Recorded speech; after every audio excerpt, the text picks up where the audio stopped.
మీ పిల్లలు ఎక్కువగా స్క్రీన్ టైమ్‌లోనే ఉంటున్నారా? ఇలాంటి చిన్న చిన్న పిల్లలు సతాయిస్తా ఉంటే మనం ఏం చేస్తాము? స్విచ్ ఆన్ చేసి టీవీ అన్నా చూడమంటాం. లేకపోతే మొబైల్ ఫోన్ ఇచ్చేసి ఆడుకో అని చెప్పేసి అంటాం. ఈ పిల్లలకు ఈ స్టేజ్ నుండే మొబైల్స్, టీవీలు మనమే వాళ్ళకి పరిచయం చేస్తున్నాం కదా! అప్పుడు వాళ్ళు నువ్వు మొబైల్ చూడకు, టీవీ చూడకు అని చెప్పేసి అంటా ఉంటే వాళ్ళు వింటారా? వినరండి. ఒక్కసారి మీరు క్వెషన్ ఏసుకోండి. వీళ్ళకి ఈ అలవాటు మనం చేశామా? వాళ్ళంతా వాళ్ళకదే వచ్చిందా? అవునా? కాదా? అయితే ఇలాంటి పిల్లలకి మనం బయట ఆడుకోమని చెప్పేసి అంటే కూడా వాళ్ళు ఆడుకోవడానికి వెళ్ళరు. ఎందుకంటే నాకు మొబైల్ ఉంటే నాకు చాలు. మొబైల్ చూస్తా ఉంటే వాళ్ళ కమ్యూనికేషన్ ఎలా ఇంప్రూవ్ అవుతుంది? వాళ్ళ ఫీలింగ్స్‌ని వాళ్ళు మనకెలా చెప్పుకోగలుగుతారు? అవునా? కాదా? మొబైల్స్, టీవీ స్క్రీనింగ్ టైమ్ ఎక్కువగా అవ్వడం వల్ల పిల్లవాడు ఇంట్లో వాళ్ళతో మాట్లాడలేని పొజిషన్‌లో ఉంటున్నాడు. ఎందుకు? ఆకలైతే అన్నం తినేస్తున్నాడు.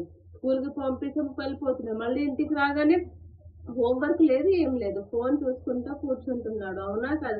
ప్రతి పేరెంట్ సఫర్ అయ్యే ప్రాబ్లమే ఇది. మా పిల్లవాడు నేను ఏది చెప్పినా వినట్లేదు. ఇంట్లో వాళ్ళతోటి మాట్లాడట్లేడు. బయట ఆడుకోమన్నా ఆడుకోవట్లేదు.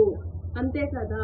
దీనికి సొల్యూషన్ ఏంటి తెలుసా? ప్రతి పేరెంట్ స్క్రీన్ ఫ్రీ టైమ్ పెట్టుకోవాలి మన ఇంట్లో. ఎందుకు అంటే ఎప్పుడు కూడా వాళ్ళు ఫోను చూడకుండా వాళ్ళని మనం ఎంగేజ్ చేయాలి. ఎలా అంటే రిచువల్స్ కొన్ని పాటించాలి. అవేంటంటే మంచి మంచి కథలు చెప్పడము, పిల్లలతోటి మనం ఆడుకోవడము, మళ్ళీ బయటికి సరదాగా వాళ్ళని తిప్పడము, పార్కుకు వెళ్ళడము, అలాంటివి మనం వాళ్ళతోటి చేస్తా ఉంటే, టైమ్ స్పెండ్ చేస్తా ఉంటే ఆ పిల్లలు మెల్లమెల్లగా మారుతారు. ఇంకొకటి ఒక రూల్ పెట్టుకోవాలి. తినేటప్పుడైనా గానీ, పూజ చేసేటప్పుడైనా గానీ ఫోన్స్ ఎవ్వరు పట్టుకోవద్దు అని చెప్పేసి ఒక రూల్ మీరు పెట్టుకొని చూడండి.